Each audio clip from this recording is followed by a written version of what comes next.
Hello students, इस video में हम बात करेंगे applications of chemical kinetics in organic chemistry.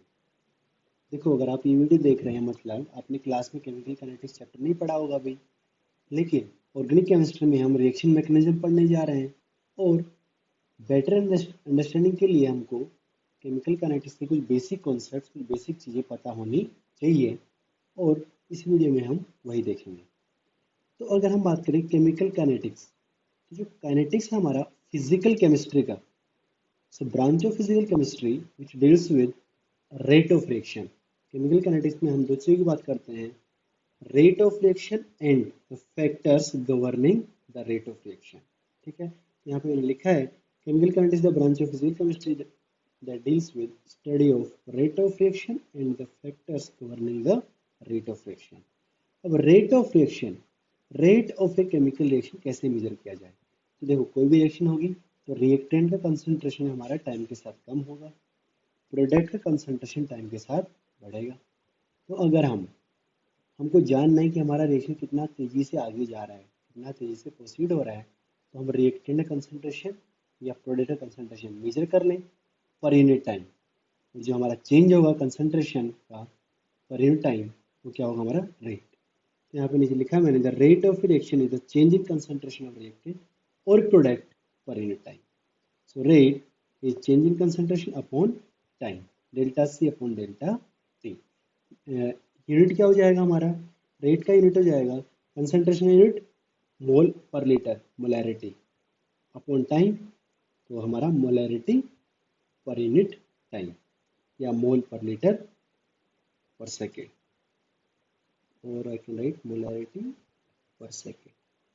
ठीक है, यहाँ पे कोई एक हाइपोथेटिकल रिएक्शन दिया मैंने, आर से पी, रिएक्टेंट से प्रोडक्ट जा रहा है। So if I draw concentration versus time curve, तो ये हमने पहले भी बनाया कहीं पे, रिएक्टेंट का कंसंट्रेशन टाइम से क्या हो रहा है? देखो, कम हो रहा है, ये ऐसे बात फॉलो कर रहा है। और प्रोडक्ट का कंसंट्रेशन शुरू में तो जीरो था और फिर वो टाइम के साथ में बढ़ रहा है इस तरह से। ठीक है, तो अगर मुझे रेट लिखना है, so I can write rate of reaction as, यहाँ पे लिखा मैंने delta C upon delta T, तो change in concentration upon time.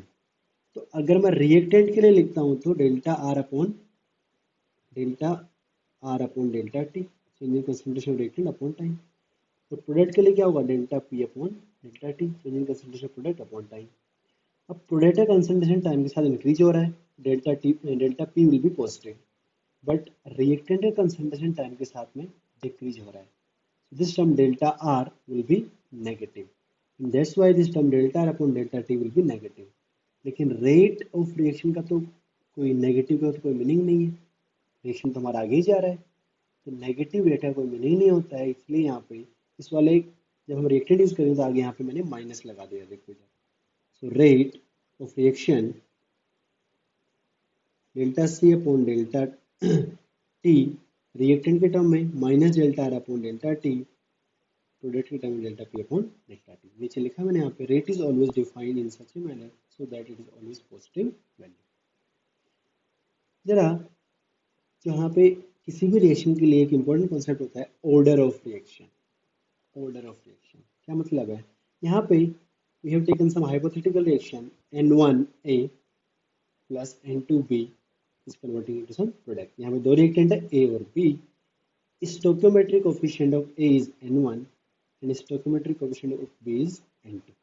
ठीक है, अब मुझे ये जानना है कि हमारा जो रेट ऑफ रिएक्शन है वो हमारे कंसंट्रेशन ऑफ ए और बी के ऊपर किस तरह से डिपेंड कर रहा है।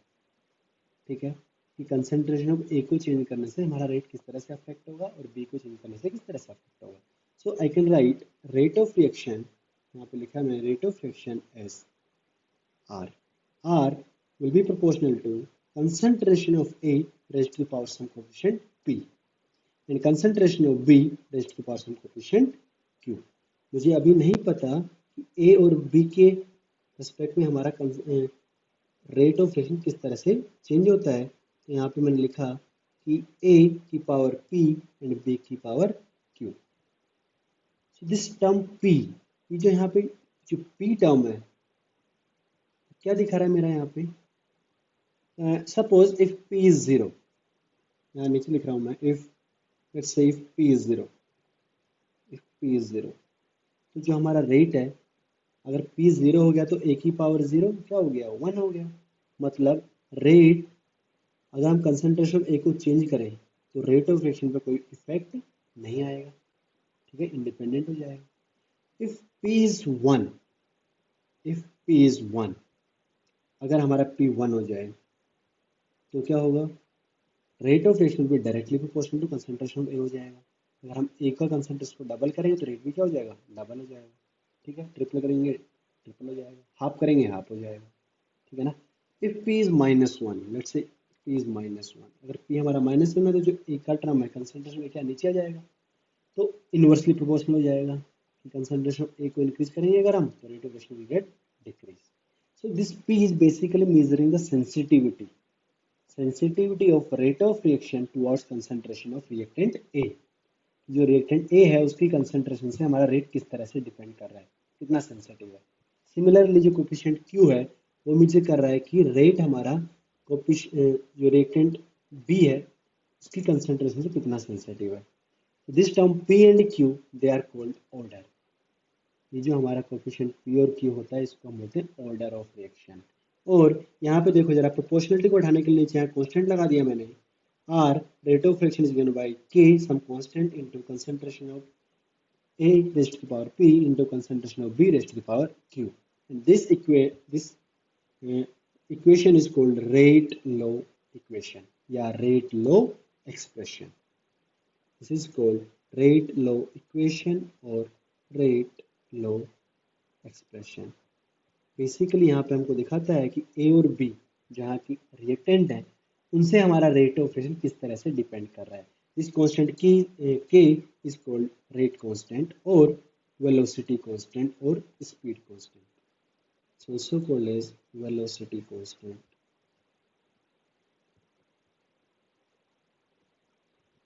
अब कोई सोच रहा होगा कि P और Q और N1 और N2 में क्या रिलेशन होगा, स्टोइकोमेट्रिक कोफिशिएंट एंड जो ये पावर्स हैं P एंड Q, इनमें क्या कनेक्शन है।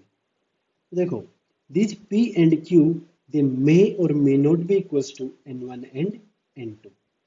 जो हमारे यहाँ पे रेट लॉ एक्सप्रेशन में जो पावर्स में है P और Q, N1 और N2 के बराबर हो भी सकते हैं और नहीं भी हो सकते। ये डिपेंड करता है हमारा रिएक्शन किस टाइप का है, टाइप ऑफ रिएक्शन पर डिपेंड करता है, और उसकी हम बात करेंगे आगे। यहाँ पे मैंने कुछ पॉइंट लिखे हैं, पहला पढ़ेंगे where P and Q may or may not be equals to N1 and N2, ठीक है। This P is basically order with respect to reactant A। जो स्टोइकोमेट्रिक सॉरी जो हमारा कंसंट्रेशन ऑफ A की पावर में जो टर्म है P, ये हमारा ऑर्डर है with respect to A, and Q is the order with respect to reactant B, and P plus Q is the overall order of reaction. Overall order सारे जो reactant है उनका जो पावर्स है उनको ऐड कर देंगे तो will get overall order of reaction. P plus Q बराबर 0 हम बोलेंगे जीरो ऑर्डर रिएक्शन है, P प्लस Q बराबर 1 हम बोलेंगे फर्स्ट ऑर्डर रिएक्शन है, P प्लस Q बराबर 2 यानी बोलेंगे सेकेंड ऑर्डर रिएक्शन है। And this P and Q they may be zero और फ्रैक्शन और पॉजिटिव और नेगेटिव। P और Q का value positive negative zero fraction कुछ भी हो सकता है, ठीक है ना। और ये प्योरली एक्सपेरिमेंटली निकाला जाता है, किसी भी रिएक्शन का शक्ल देख के उसका हम ऑर्डर प्रिडिक्ट नहीं कर सकते, ठीक है ना। P और Q हमारा स्टोइकोमेट्रिक कोफिशिएंट से नहीं आ रहा है यहाँ पे, तो एक्सपेरिमेंट करके निकाला जाता है कि कंसंट्रेशन ऑफ A को चेंज करने से हमारा रेट कितना चेंज हो रहा है, सिमिलरली B को चेंज करेंगे तो हमारा रेट कितना चेंज हो रहा है, राइट। सो लास्ट लाइन लिखिए यहाँ पे, order of reaction is experimentally determined, order of reaction is experimentally determined, it may be positive negative zero और फ्रैक्शनल।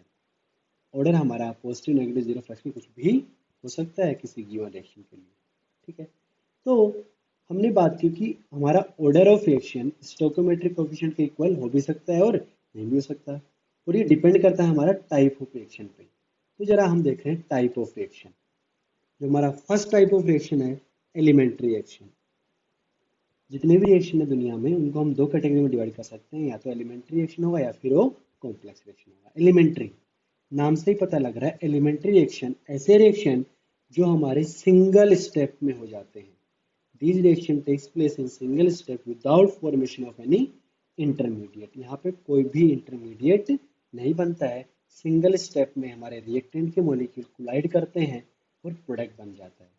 फॉर एग्जाम्पल यहाँ पे हम एक रिएक्शन लेते हैं, मान लो A2 is reacting with some hypothetical reactant B2, A2 B2 दोनों hypothetical है और ये हमारे रिएक्टर के बना रहे हैं मान लो 2 moles of AB and let's say this reaction is an elementary reaction। ये हमको दिया हुआ है कि ये रिएक्शन क्या है मेरा elementary है। By elementary we mean ये रिएक्शन हमारा सिंगल स्टेप में हो जाएगा, यहाँ पे कोई भी इंटरमीडिएट वगैरह नहीं बनेगा। तो अगर ये सिंगल स्टेप में हो जाएगा तो इसका मैकेनिज्म लिख रहा हूँ यहाँ पे मैं, इस तरह से ये होगा। So we have reactant A2, so we have bond between two atoms of A और A के बीच में यहाँ पे एक बॉन्ड है। We have reactant B2, B और B के बीच में यहाँ पे बॉन्ड है, ठीक है। अगर ये रिएक्शन एलिमेंट्री है तो जो A2 का मॉलिक्यूल है वो कोलाइड करेगा B2 के मॉलिक्यूल से और सिंगल स्टेप में क्या होगा, ए का बॉन्ड टूटेगा, बी का बॉन्ड टूटेगा और ए और बी के बीच में बॉन्ड फॉर्म हो जाएगा, ठीक है। साइमल्टेनियसली कोई इंटरमीडिएट नहीं बनता है, that means breaking of bonds and formation of bond will take place simultaneously. जरा देख रहे हैं यहाँ पे कैसे बनाएंगे। देखो ए और ए का जो बॉन्ड है वो ब्रेक कर रहा है, सिमिलरली बी और बी का बॉन्ड भी हमारा ब्रेक कर रहा है एंड ए और बी के बीच में बॉन्ड फॉर्म हो रहा है, ए और बी के बीच में बॉन्ड फॉर्म हो रहा है। सो कोई इंटरमीडिएट तो नहीं बनेगा, बट इस तरह का कोई ट्रांजिशन स्टेट बनेगा। ट्रांजिशन स्टेट मतलब in between reactant and product. Finally क्या होगा, फाइनली हमारा ए और ए का बॉन्ड पूरी तरह टूट जाएगा, बी और बी का बॉन्ड पूरी तरह टूट जाएगा, तो हमारा प्रोडक्ट बन जाएगा। ए और बी का बॉन्ड पूरी तरह बन जाएगा, तो 2 moles of A B. So this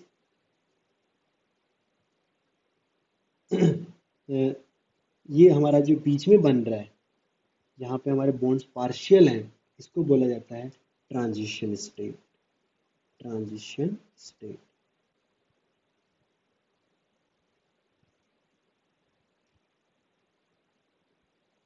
short में लिखते हैं इसको हम TS। So in elementary reaction कोई भी इंटरमीडिएट नहीं बनेगा, like carbocation, carbanion, free radicals, GeO2 में पढ़ा हमने, carbene, they are called intermediates. तो ऐसा कोई इंटरमीडिएट नहीं बनेगा। क्या बनेगा, सिर्फ एक ट्रांजिशन स्टेट बनेगा, जिसमें कि क्या होता है यहाँ पे पार्शियल बॉन्डिंग होती है। ट्रांजिशन स्टेट में यहाँ पे पार्शियल बॉन्डिंग होगा, रिएक्टेंट के बॉन्ड टूटेंगे और प्रोडक्ट में जो बॉन्ड बन रहे हैं वो पार्शियली बनेंगे, ठीक है। सिंगल स्टेप रिएक्शन जो उस तरह की होती है, they are called elementary reaction. Now if I draw energy profile, अगर किसी एलिमेंट्री रिएक्शन का मैं एनर्जी प्रोफाइल ड्रॉ कर रहा हूँ, एनर्जी प्रोफाइल, ठीक है। तो जरा वाई एक्सिस पे यहाँ पे एनर्जी है और यहाँ पे रिएक्शन कोऑर्डिनेट या POR, progress of reaction. Starting में वी हैड रिएक्टेंट ओनली, यहाँ पे कौन था स्टार्टिंग में, A2 था और B2, फाइनली बन गया 2 moles ऑफ AB, फाइनली बन गया 2 moles ऑफ AB। तो स्टार्टिंग में we had reactant A2 and B2, उनका एनर्जी लेवल यहाँ पे है। देखो रिएक्शन को स्टार्ट होने के लिए क्या चाहिए मेरे को, ए और ए का बॉन्ड टूटना पड़ेगा, बी और बी का बॉन्ड भी टूटना पड़ेगा और बॉन्ड्स को तोड़ने के लिए हमको एनर्जी देना पड़ेगा और एनर्जी लगेगा, इसलिए देखो जरा क्या हो रहा है, सिस्टम में एनर्जी बढ़ रहा है, बढ़ रहा है, बढ़ रहा है। और जो पीक पॉइंट है ये हमारा दिखा रहा है ट्रांजिशन स्टेट को। ट्रांजिशन स्टेट में क्या होगा कि रिएक्टेंट के बॉन्ड तो टूटना स्टार्ट कर गए थे पहले ही, अब क्या हुआ, प्रोडक्ट के बॉन्ड भी बनना स्टार्ट हो गए, ए और बी का बॉन्ड बनना स्टार्ट हो गया और जैसे ए और बी के बीच में बॉन्ड बनने लगेगा तो बॉन्ड बनने में एनर्जी रिलीज होगा, फाइनली क्या होगा, ए और बी का बॉन्ड पूरी तरह बन जाएगा, तो वापस से एनर्जी कम होगी, कहाँ पहुंच गया, ए बी। यहाँ पे हमारा रिएक्टेंट जो प्रोडक्ट है ए बी का एनर्जी लेवल। तो इस तरह से रिएक्टेंट से हमारा प्रोडक्ट में जाएगा थ्रू दिस ट्रांजिशन स्टेट, जो कि कहाँ लाई करता है हमारा पीक। इस पीक पॉइंट पे जो हमारा है वो ट्रांजिशन स्टेट है, एनर्जी वाइज बहुत ज़्यादा हाईली अनस्टेबल। इस तरह का एक ऐसा पहाड़ बनेगा एलिमेंट्री रिएक्शन में, ठीक है। एंड फॉर एलिमेंट्री रिएक्शन, जरा नीचे यहाँ लिखा है मैंने, in case of elementary reaction the sum of stoichiometric coefficient is equal to the order of reaction. जो हमारे स्टोइकोमेट्रिक कोएफिशिएंट है वही क्या होते हैं, हमारे ऑर्डर के बराबर होते हैं। मतलब अगर इस रिएक्शन के लिए मेरे को लिखना हो रेट ऑफ रिएक्शन, तो हम क्या लिखेंगे, rate of reaction will be equal to rate constant K into concentration of E2 into concentration of B2। हमारा E2 के रेस्पेक्ट में ऑर्डर 1 होगा और B2 के रेस्पेक्ट में ऑर्डर हमारा 1 होगा, because it's an elementary reaction अगर हमको ऐसा दिया है तो किसी भी एलिमेंट्री रिएक्शन का हम डायरेक्टली रेट ऑफ रिएक्शन लिख सकते हैं, रेट वाला एक्सप्रेशन लिख सकते हैं। ठीक है, ऑर्डर हमको सीधा पता होगा। जरा बात करते हैं थोड़ा ट्रांजिशन स्टेट के बारे में। देखो ट्रांजिशन स्टेट के बारे में यहाँ पे मैंने फिर से लिखा है, transition state is also known as activated complex. The transition state is the trajectory of molecular structure in which the molecule is no longer a substrate but not yet a product। ना तो वो हमारा reactant है अभी, ना ही अभी तक पूरी तरह प्रोडक्ट में कन्वर्ट हुआ है। बॉन्ड्स क्या होते हैं, पार्शियल। रिएक्टेंट के जो बॉन्ड टूटते हैं वो पार्शियली टूट जाते हैं और प्रोडक्ट में जो बॉन्ड फॉर्म होते हैं पार्शियली बन जाते हैं। All chemical reaction must go through the transition state to form a product from a substrate molecule. किसी भी स्टेप को, किसी भी रिएक्शन होने के लिए हमारा ट्रांजिशन स्टेट बीच में बनेगा ही। The transition state is the state corresponding to the highest energy along the reaction coordinate. Transition state is unstable and can not be isolated. ये वाला पॉइंट बहुत इंपॉर्टेंट है। ट्रांजिशन स्टेट को अलग से आइसोलेट करना संभव नहीं है। बहुत ज्यादा unstable species it contain partial bonds. Energy wise देखेंगे तो कहाँ है, पीक पे है, एनर्जी वाइज बहुत ज्यादा है, हाईली अनस्टेबल है, it can not be isolated. Transition state को अलग से आइसोलेट करके उसका स्टडी नहीं कर सकते। तो यहाँ पे जरा एक रिएक्शन लिखा है S2P, बीच में बन रहा हमारा ये X। ठीक है, सो X is the transition state. ठीक है, और गिब्स फ्री एनर्जी जब हम ड्रॉ करते हैं कर्व, उसमें हमारा पीक पॉइंट पे लाई करता है। यहाँ पे मैंने फिर से एक एनर्जी प्रोफाइल ड्रॉ किया है। यहाँ पे सबस्ट्रेट है, यहाँ प्रोडक्ट है, और जो पीक पॉइंट हमारा ट्रांजिशन स्टेट है। सुनना जरा, delta H of reaction, enthalpy change of reaction, हमने थर्मोकेमिस्ट्री में पढ़ा था कि रिएक्टेंट के रेस्पेक्ट में हमारा प्रोडक्ट, जरा इस पर्टिकुलर रिएक्शन के लिए क्या हो रहा है, रिएक्टेंट का एनर्जी ज़्यादा है सबस्ट्रेट का, प्रोडक्ट का एनर्जी क्या है, कम है। तो ओवरऑल क्या हुआ होगा, रिएक्टेंट ज़्यादा एनर्जी था, प्रोडक्ट का एनर्जी कम हो गया, मतलब हीट निकल गया होगा। जो डिफरेंस है दोनों का, रिएक्टेंट और प्रोडक्ट का जो डिफरेंस है वही क्या है, हमारा डेल्टा एच ऑफ रिएक्शन। और this particular reaction delta H क्या दिख रहा है मेरे को, यहाँ पे नेगेटिव दिख रहा है, नेगेटिव दिख रहा है, हीट लिबरेट हुआ होगा। अगर ये एंडोथर्मिक होता तो इसमें क्या है, डेल्टा एच हमारा पॉजिटिव होता, तो प्रोडक्ट का एनर्जी क्या होता, ज़्यादा। अगर मान लो एनर्जी प्रोफाइल कुछ ऐसा होता, इधर यहाँ पे होता हमारा प्रोडक्ट, देखो रिएक्टेंट के रेस्पेक्ट में प्रोडक्ट का एनर्जी क्या हो गया, ज़्यादा हो गया, तो क्या हो जाता है, डेल्टा एच पॉजिटिव एंडोथर्मिक। ठीक है, यहाँ पे एक और टर्म दिख रहा है that E A, this E A is called activation energy. जरा उसी की बात कर रहे हैं हम आगे, एक्टिवेशन एनर्जी। तो बेसिकली सबस्ट्रेट के मॉलिक्यूल को अगर प्रोडक्ट में कन्वर्ट होना है तो it must convert into this transition state. इसके बॉन्ड्स को टूटना पड़ेगा और यहाँ पे ट्रांजिशन स्टेट बनना पड़ेगा। तो सबस्ट्रेट को ट्रांजिशन स्टेट में जाने के लिए जो एनर्जी चाहिए, तो difference in energy between the reactant, substrate and transition state is called activation energy. So the minimum energy required for a substrate molecule to convert into product is called activation energy. ठीक है, बिना इस activation energy के अगर molecule को energy इतना नहीं मिल पाएगा तो ट्रांजिशन स्टेट नहीं बना पाएगा, और नहीं बना पाएगा तो प्रोडक्ट में भी कन्वर्ट नहीं हो सकता। ठीक है, तो जरा it can be defined as the minimum amount of energy that is required to activate the atoms or molecules of to a condition in which they can undergo chemical transformation। और सीधे शब्दों में कहें तो उसको ट्रांजिशन स्टेट में convert करने के लिए जितना एनर्जी चाहिए वो हमारा एक्टिवेशन एनर्जी कहलाता है। In terms of transition theory, the activation energy is the difference of energy content between atoms and molecule in their activated or transition state configuration and the corresponding atoms and molecules in their initial configuration। Initially reactant से हमारा transition state में जो energy gap है वही हमारा activation energy है। जरा बताएं, अगर रेट ऑफ रिएक्शन की बात करें हम, रेट ऑफ रिएक्शन हमारा एक्टिवेशन एनर्जी से किस तरह से डिपेंड करेगा। तो मान लो हमारे पास कोई ऐसा रिएक्शन है जिसमें एक्टिवेशन एनर्जी बहुत ज़्यादा है, बहुत ज़्यादा, काफ़ी ज़्यादा है। तो क्या होगा, सबस्ट्रेट के मॉलिक्यूल को यहाँ तक पहुँचना क्या होगा, मुश्किल काम होगा। जितना एक्टिवेशन एनर्जी ज़्यादा लगेगा वहाँ तक पहुँचना उतना मुश्किल काम है। तो बहुत कम मॉलिक्यूल हमारे वहाँ तक पहुँच पाएंगे ट्रांजिशन स्टेट तक। और अगर कम मॉलिक्यूल पहुँच पाएंगे तो हमारे प्रोडक्ट भी क्या बनेगा, कम ही बनेगा। तो जो कन्वर्जन का रेट है वो क्या हो जाएगा, कम हो जाएगा, मतलब रेट ऑफ रिएक्शन हमारा स्लो हो जाएगा। अगर हमारा एक्टिव एनर्जी बहुत कम है, किसी रिएक्शन को एक्टिव एनर्जी काफ़ी कम चाहिए, तो क्या होगा, ज़्यादा मॉलिक्यूल हमारे इस पहाड़ को क्रॉस कर पाएंगे। जितना एक्टिव एनर्जी कम होगा रिएक्शन हमारा उतना फास्ट जाएगा, ज़्यादा मॉलिक्यूल प्रोडक्ट बना पाएंगे, तो कन्वर्जन रेट क्या हो गया, फास्ट हो गया। तो activation energy and rate they are inversely proportional. Activation energy and rate of reaction is inversely proportional to activation energy. जितना हमारा एक्टिवेशन एनर्जी कम लगेगा उतना हमारा रिएक्शन फास्ट जाएगा। ठीक है, यहाँ पे मैंने फिर से नीचे रिएक्शन प्रोफाइल ड्रॉ किया एंडोथर्मिक एंड एक्सोथर्मिक रिएक्शन का, जो मैं पहले ही बता चुका हूँ। ये पहला वाला एक्सोथर्मिक का है। देखो जरा रिएक्टेंट के रेस्पेक्ट में प्रोडक्ट क्या है, एनर्जी कम है। दूसरे वाला में देखो रिएक्टेंट के रेस्पेक्ट में प्रोडक्ट एनर्जी क्या हो गया, ज़्यादा हो गया। तो ये क्या है, मेरा एंडोथर्मिक रिएक्शन है, डेल्टा यहाँ पे पॉजिटिव है। ठीक है, मेरा बात करते हैं second type of reaction. Elementary reaction के अलावा दूसरा रिएक्शन हमारा कॉम्प्लेक्स रिएक्शन। और नाम से ही पता चल गया, complex reaction, the reaction which proceeds in more than one step are called complex reaction. जो हमारे मल्टीपल स्टेप्स में होते हैं, they are multi-step reaction. Complex reactions are basically multi-step reaction.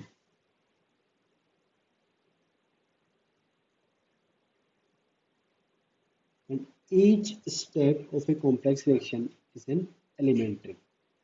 Complex reaction का हर एक स्टेप हमारा elementary होगा. This reaction takes place in a sequence of number of elementary reaction. हर एक स्टेप अपने आप में elementary होगा। और अगर हमारा रिएक्शन में 2 स्टेप हैं, 3 स्टेप हैं, 4 स्टेप हैं, तो उसको हम बोलेंगे कॉम्प्लेक्स रिएक्शन। फॉर एग्जाम्पल यहाँ पे मैं एक रिएक्शन लिख रहा हूँ कि मान लो we have this RCl is reacting with, let's say, OH minus is converting into ROH plus Cl minus। तो पहली बात तो किसी रिएक्शन को देख के हम पहचान नहीं सकते कि वो एलिमेंट्री की कॉम्प्लेक्स है, वो तो हमको एक्सपेरिमेंटली देखना होता है। एक्सपेरिमेंटली जब इसका हमने देखा मैकेनिज्म, अगेन कि रिएक्शन का मैकेनिज्म क्या है, कितने स्टेप में हो रहा है, वो भी हम थ्योरेटिकली ऐसा देख के नहीं बता सकते, एक्सपेरिमेंटली निकाला जाता है। तो क्या देखा गया कि ये जो रिएक्शन हमारा 2 स्टेप में हो रहा था, मैकेनिज्म को दिया हुआ है कि मान लो 2 स्टेप में हो रहा है। क्या स्टेप है कि पहले जो R और Cl जो हमारा सबस्ट्रेट है, इसका जो क्लोरीन और ये जो R का जो बॉन्ड है ये हमारा टूट रहा है। Cl माइनस यहाँ से हट गया तो बन जाएगा ये R प्लस Cl माइनस बाहर हो गया। देखो प्रोडक्ट में क्या हो रहा है कि Cl निकल रहा है यहाँ से और उसकी जगह OH लग रहा है और Cl माइनस बाहर हो गया। तो Cl माइनस बाहर हो गया, यहाँ बना R प्लस, कार्बोकेटाइन बन गया। ये हमारा कार्बोकेटाइन बना। और स्टेप 2 में,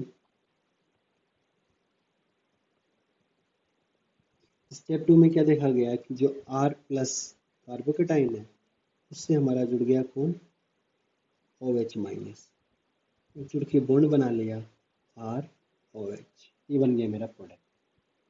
तो एक्सपेरिमेंटली रेट ऑफ रिएक्शन निकाला गया, सॉरी मैकेनिज्म ऑफ रिएक्शन निकाला गया, और यहाँ पर हमको मैकेनिज्म लिख के दिया कि this reaction is taking place in 2 steps. पहले R और Cl का बॉन्ड टूट रहा है, उससे बना R प्लस कार्बोकेटाइन, और फिर इस कार्बोटाइन पे हमारा OH ने अटैक करके बॉन्ड बना लिया तो बन गया ROH प्रोडक्ट। 2 स्टेप में हमारा रिएक्शन जा रहा है। ठीक है, ये जो कार्बोकेटाइन बना बीच में इज बेसिकली इंटरमीडिएट। जो हमारा कार्बोकेटाइन है ये क्या है, इंटरमीडिएट है, दोनों स्टेप्स के बीच में बन रहा है। पहला वाला स्टेप एक एलिमेंट्री स्टेप है, R और Cl का बॉन्ड टूट रहा है, R प्लस बन रहा है। दूसरे में क्या है, R प्लस के ऊपर OH माइनस अटैक किया और प्रोडक्ट बना दिया ROH। ये भी अपने आप में एक एलिमेंट्री स्टेप है। ठीक है, तो 2 एलिमेंट्री स्टेप है हमारे ओवरऑल रिएक्शन में। So overall this is an complex reaction, it is completing in 2 steps, 2 step में हो रहा है। ठीक है, अगर हम बात करें कि पहला वाला जो एलिमेंट्री स्टेप है इसमें ट्रांजिशन स्टेट कैसा बनेगा, इसको मैं लिख देता हूँ, मान लो यहाँ पे TS1। पहले वाले एलिमेंट्री स्टेप में बना TS1, दूसरे वाले में बना TS2। तो पहले वाले एलिमेंट्री स्टेप में TS1 में क्या हो रहा है, R और Cl का जो बॉन्ड है वो पार्शियली टूट रहा है, तो ऐसा पार्शियली बॉन्ड को तोड़ देंगे। Cl पे ढेर सारा नेगेटिव, R पे ढेर सारा पॉजिटिव, इस तरह से हमारा बनेगा transition state of first step. ठीक है, सेकंड स्टेप में क्या हो रहा है, सेकंड जो एलिमेंट्री स्टेप हमारा उसमें R प्लस और OH माइनस का बॉन्ड बन रहा है। जो R है वो हमारा पार्शियली बॉन्ड बनाया किसके साथ में, OH के साथ में। OH का नेगेटिव कम हो गया और R का पॉजिटिव कम हो गया, इस तरह से बना मेरा TS2। यहाँ पे दो एलिमेंट्री स्टेप हैं, हर एक में क्या है हमारा एक ट्रांजिशन स्टेट बनेगा, TS1 TS2। Now if I draw potential energy diagram, इस रिएक्शन का अगर मैं ड्रॉ करूँ पोटेंशियल एनर्जी डायग्राम, तो यहाँ पे दो स्टेप है, यहाँ पे दो पहाड़ बनेंगे, दो ट्रांजिशन स्टेट दिखाएंगे, TS1 एंड TS2। अब मुझे जानना है कि इन दोनों स्टेप में रिलेटिवली कौन सा स्टेप हमारा फास्ट है, कौन सा स्लो है। अगेन थ्योरेटिकली तो बताना मुश्किल है, लेकिन एक्सपेरिमेंटली क्या देखा गया कि पहला वाला जो स्टेप है ये हमारा क्या है, रिलेटिवली स्लो है। यहाँ क्या है, R और Cl का बॉन्ड टूट रहा है, और दूसरा वाला स्टेप में क्या बॉन्ड बन रहा है, ये हमारा फास्ट है, ऐसा हमको दिया गया है। ठीक है, कि पहला वाला स्टेप स्लो है, दूसरा वाला फास्ट है। अगर मान लो पहला स्टेप स्लो है, उसका मीनिंग क्या है कि इसको होने में ज़्यादा एक्टिवेशन जी लगेगा, और दूसरा स्टेप फास्ट है मतलब ये इजीली हो जाएगा, एक्टिवेशन जी कम लगेगा। तो देखो जरा, जब इसका हम एनर्जी प्रोफाइल ड्रॉ करेंगे तो कुछ इस तरह से आएगा। यहाँ जो नीचे ड्रॉ किया मैंने, यहाँ पे देखो जरा, शुरुआत में क्या हमारा रिएक्टेंट है, और ये TS1 के थ्रू क्या बना, इंटरमीडिएट, और ये जो इंटरमीडिएट बेसिकली क्या है मेरा, ये कार्बोकेटाइन है। बीच में जो बन रहा है क्या है, कार्बोकेटाइन इंटरमीडिएट। सेकेंड स्टेप गया TS2 के थ्रू, और क्या बन गया हमारा फाइनली प्रोडक्ट। देखो जरा, पहला स्टेप जो है उसका हाइट ज़्यादा है, उसको बनने में, उसको होने में एक्टिवेशन ज़्यादा लगेगा। दूसरा जो स्टेप हमारा उसका हाइट क्या है, कम है, उसको होने में एक्टिवेशन कम लगेगा। तो हम बोल सकते हैं कि जो पहला वाला स्टेप है वो क्या रिलेटिवली स्लो है, और दूसरा स्टेप हमारा क्या है, फास्ट है। ये हमारा स्लो स्टेप है और ये हमारा रिलेटिवली फास्ट स्टेप। ठीक है, अब इन दोनों स्टेप में पहला वाला काफ़ी स्लो जाएगा, दूसरा वाला स्टेप तो क्या है, फास्ट जाएगा। तो ओवरऑल रेट, अब रेट ऑफ रिएक्शन कैसे लिखें, overall rate of reaction for complex reaction कैसे लिखें, कौन से स्टेप पर डिपेंड करेगा, पहले वाले पे कि दूसरे वाले पे। ऑब्वियसली पहले वाले पे। जो स्लो स्टेप है उस पे हमारा overall rate of reaction depend करेगा, क्योंकि जो फास्ट वाला है वो तो तेजी से हो रहा है। ठीक है, जो स्टेप स्लो जाएगा मेरा, सबसे स्लो जाएगा, उस पर हमारा रेट डिपेंड करता है, और उस स्टेप को हम बोलते हैं रेट डिटरमाइनिंग स्टेप। देखो जरा यहाँ पे RDS, rate determining step, short में लिखते हैं RDS। The slowest step of a mechanism is known as rate determining step of the reaction. पूरे रिएक्शन का जो हमारा स्लोवेस्ट स्टेप है, सबसे स्लो जा रहा है जो, वो हमारा RDS कहलाता है। क्या लिखा हुआ है, rate law of reaction is calculated with the help of mechanism of the reaction and generally using rate determining step. जो हमारा सबसे स्लो स्टेप है जो RDS है, उसी से हमारा रेट लॉ एक्सप्रेशन लिखा जाएगा। देखो, इसको समझने के लिए जरा यहाँ पे मैं एक छोटा सा एग्जांपल ले रहा हूँ कि मान लो हमारे पास एक फैक्ट्री है, कोई एक प्रोडक्ट बनाती है, सम प्रोडक्ट एक्स। ये फैक्ट्री जो कोई प्रोडक्ट एक्स बनाती है, इसमें 4 यूनिट्स हैं, 4 यूनिट्स हैं, 1 2 3 एंड 4। ये 4 यूनिट्स हैं, और ये डिफरेंट डिफरेंट 4 पार्ट्स को बनाती है। मान लो जो यूनिट ए है वो ए का प्रोडक्शन करता है, ये बी का, ये सी का, और 4 वाला डी का। और A B C D, this X is basically consisting of A B C and D. ये 4 छोटे पार्ट्स हैं ए बी सी डी, जिनसे हमारा ये प्रोडक्ट एक्स बनता है। अब देखो, हर एक जो यूनिट है उसका अपना अपना काम है। जो यूनिट 1 है वो हमारा ए प्रोड्यूस कर रहा है, और मान लो जो प्रोडक्शन रेट है इसका कि सम 50 units per day, hypothetically 50 units per day. ठीक है, मान लो जो सेकंड वाला यूनिट है जो बी बना रहा है पार्ट बी, उसका प्रोडक्शन रेट है मान लो 60 यूनिट्स पर डे। जो हमारा थर्ड यूनिट है वो हमारा प्रोड्यूस कर रहा है सी, जो कि मान लो 100 यूनिट्स प्रोड्यूस कर रहा है पर डे। तो जो फोर्थ वाला है हमारा जो कि डी है वो मान लो 80 यूनिट्स प्रोड्यूस कर रहा है per day. So these are four different units which are producing four different parts A, B, C and D। और A, B, C, D का असेंबली होकर बनता है हमारा प्रोडक्ट X। तो बताओ जरा इस फैक्ट्री का जो ओवरऑल प्रोडक्शन है, ओवरऑल प्रोडक्शन रेट वो कौन डिसाइड करेगा? ओवरऑल प्रोडक्शन रेट हमारा कौन डिसाइड करेगा? क्योंकि जितना एक दिन में मैक्सिमम कितने पार्ट बना सकता है, सिर्फ कितने प्रोडक्ट बना सकता है, वो डिसाइड करेगा कौन सा ही जो सबसे स्लो जा रहा है। सॉरी, ये वाला नहीं, पहला वाला यूनिट। पहला वाला जो हमारा यूनिट है वो सिर्फ 50 ही प्रोड्यूस कर रहा है एक, बाकी सारे ज़्यादा हैं। तो हम एक दिन में मैक्सिमम यहाँ पे जो आउटकम निकल सकता है हमारा 50 units of this product x can be produce पर day. So the overall production rate of this factory will be decide by the slowest unit. जो हमारा सबसे स्लो जा रहा है वो हमारा ओवरऑल प्रोडक्शन रेट डिसाइड करेगा।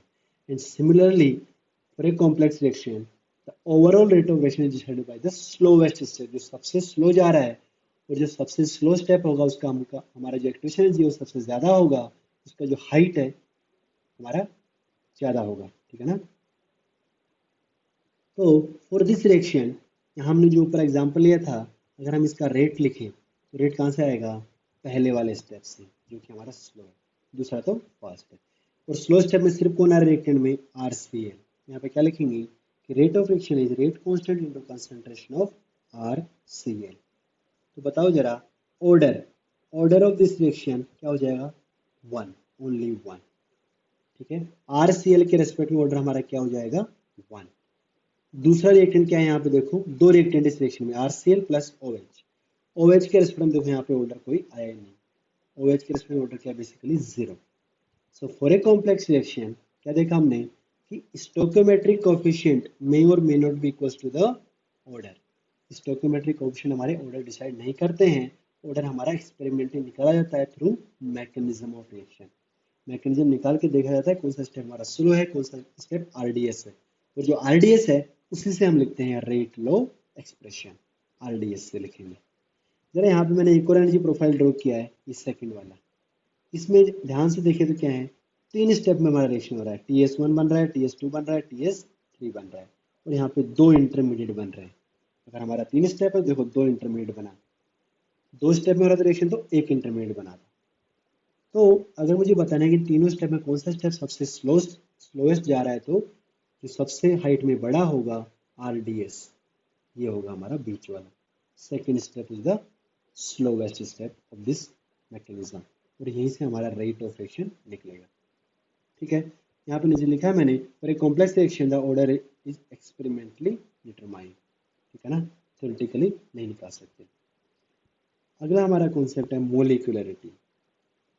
Molecularity is simply the number of molecules which are colliding simultaneously to form a product in an elementary reaction। क्योंकि साइमल्टेनियस कोलिजन तो एलिमेंट्री रिएक्शन में ही होता है, कॉम्प्लेक्स रिएक्शन क्या होता है, मल्टी स्टेप में हमारा रिएक्शन जाता है। जरा क्या लिखा था, number of molecules that react in an elementary step is the molecularity of the elementary reaction. कितने रिएक्टेंट के मॉलिक्यूल हमारे कोलाइड करके प्रोडक्ट बना रहे हैं। Molecularity is defined only for the elementary reaction and is equals to the number of molecules which makes transition state or activated complex by the collision। आपस में collide करके product बनाएं transition state के through. No elementary reaction involving more than 3 molecules are known। तो अगर किसी elementary reaction में 3 different molecules हैं तो इन तीनों का साइमल्टेनियसली कोलाइड करने का प्रोबेबिलिटी काफी कम हो जाता है।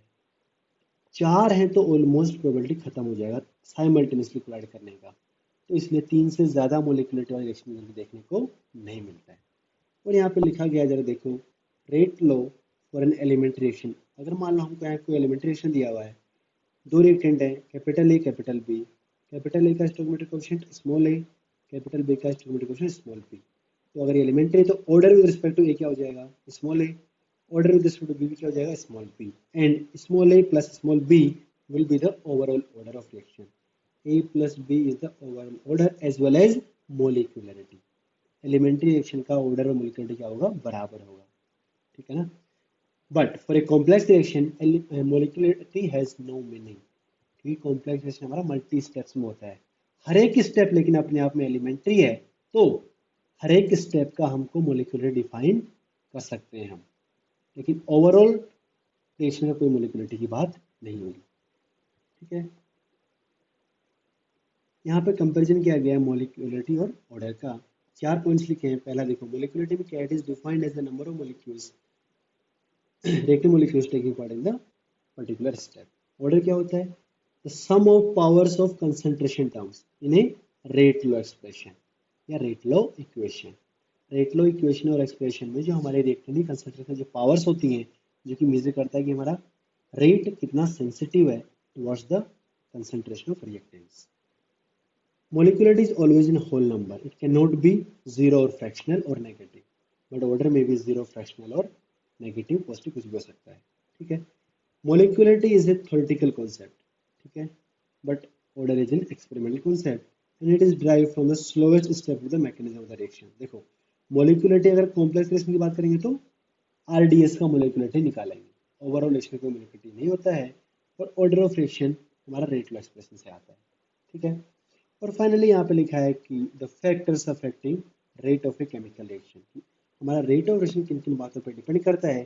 केमिकल काइनेटिक्स में डिटेल में पढ़ाया जाएगा आपको, लेकिन यहाँ पे मैंने कुछ कुछ बातें लिखी हैं, जरा देख लेते हैं. पहला, concentration of reactant, effect of concentration, कि हमारा rate of reaction concentration of reactant से कैसे डिपेंड कर रहा है, वो हमारा रेट लॉ एक्सप्रेशन से निकलता है. हमने ऊपर देखा था. It depends on the order. Order M और एन यहाँ पे क्या है, order of reaction with respect to A and B. ठीक है. दूसरा जो हमारा इंपॉर्टेंट चीज़ है यहाँ पे, chemical nature of reactants. Reactant का केमिकल नेचर पे डिपेंड करेगा, कि अगर हमारे रिएक्टेंट गैसियस फेस में है, तो हमको पता है गैसियस फेस में मोलिक्यूल्स का एनर्जी ज़्यादा होता है, ज़्यादा तेजी से इधर उधर भागेंगे, तो रेट भी हमारा ज़्यादा मिलेगा. लिक्विड फेस में कम हो जाएगा, सॉलिड डिस्टेंस सबसे कम हो जाएगा. ठीक है ना. Effect of catalyst. कैटलिस्ट हमने क्या पढ़ा है, कि जो कैटलिस्ट हमारे ऐसे स्पीसीज होते हैं जो हमारे रेट ऑफ रिएक्शन को इंक्रीज कर देते हैं by decreasing the decreasing the activation energy and consume नहीं होते हैं. हमारा कैटलिस्ट रिएक्शन के दौरान कंज्यूम नहीं होता है, और ऐसे कैटलिस्ट को बोलते हैं positive catalyst. The presence of positive catalyst lower down the activation energy, hence increasing the rate of reaction. So such catalysts are called positive catalyst, which decreases this activation energy and increases rate of reaction. कुछ catalyst हमारे negative भी होते हैं, जो हमारे activity को बढ़ा देते हैं, तो इससे हमारा रेट क्या हो जाएगा, स्लो हो जाएगा. And finally the effect of temperature. किसी भी रिएक्शन में अगर हम टेम्परेचर बढ़ाएंगे, तो मोलिक्यूल्स के पास जो एनर्जी है वो ज़्यादा अवेलेबल होगी, और ज़्यादा अवेलेबल एनर्जी होगी तो ज़्यादा मोलिक्यूल हमारे एनर्जी एक्टिवेशन एनर्जी लेके जो हमारा पहाड़ है उसको क्रॉस कर पाएंगे. ज़्यादा मोलिक्यूल के पास में एक्टिवेशन एनर्जी अवेलेबल रहेगा, तो हमारा ज़्यादा कन्वर्जन होगा रिएक्टेंट से प्रोडक्ट में. तो कैसा भी रिएक्शन हो, rate of reaction always increases with increasing temperature. Temperature बढ़ाने पे हमारा रेट हमेशा बढ़ेगा, चाहे एंडोथर्मिक हो चाहे एक्सोथर्मिक हो, उस पर डिपेंड नहीं करता. ठीक है.